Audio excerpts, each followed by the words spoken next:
Hello, Leadership Academy. I'm Rebecca Bernard. I'm a family physician, and I was sitting where you are last year. Fiona asked me to make a short video talking about my experiences working with social media.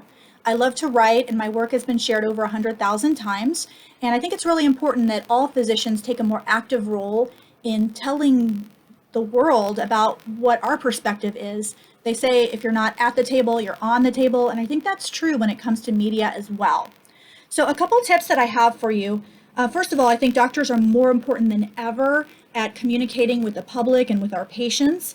We really need to advocate for our profession, and that's one of the things that I've been successful at, which I try not to necessarily tell stories about myself, but I try to take stories from other physicians and their experiences and tell the story for them.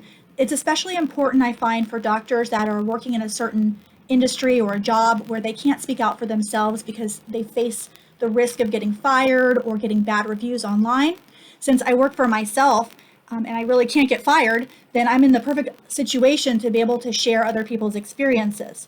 The other thing that I find helpful is when I get kind of riled up about things, when I read something or I get a sense of injustice, especially about our profession, that's when I usually do my best writing, because what I'm trying to do really is advocate for other doctors. One thing that's really important is that you have to be prepared for criticism when you put yourself out there. But I want you not to be afraid to do that. There's a couple of reasons why.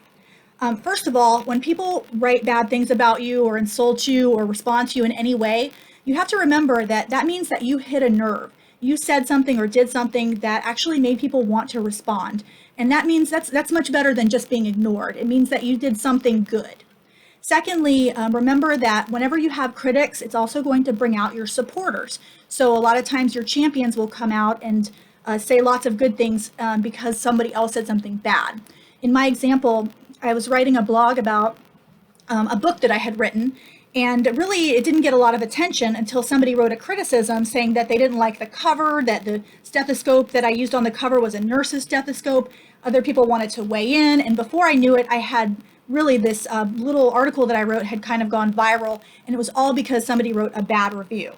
So don't be too thin-skinned. And actually, one thing about putting yourself out there is you do develop a thicker skin. And the more you get that feedback, especially when it's not so nice, the more it starts to roll off your back and the less sensitive you are. So it's actually can be really helpful. Just dip your toes in. Don't be afraid if you get negative feedback. Just keep putting content out there.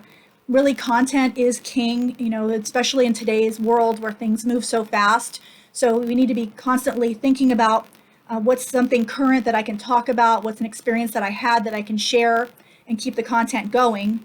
And also, don't be afraid to say yes to opportunities. So if the news media reaches out to you and they want to get your take on something, somebody wants to interview you, take the opportunities because the more you say yes, the more other opportunities will come. And that's one of the ways that I've been successful, is just being able, every time I put something out there, someone else might see that and then reach out to me and ask me to participate in something that they're doing. So thanks so much for watching. Feel free to reach out to me anytime. My email is rebeccabernard@gmail.com, or I'll see you at the FMA.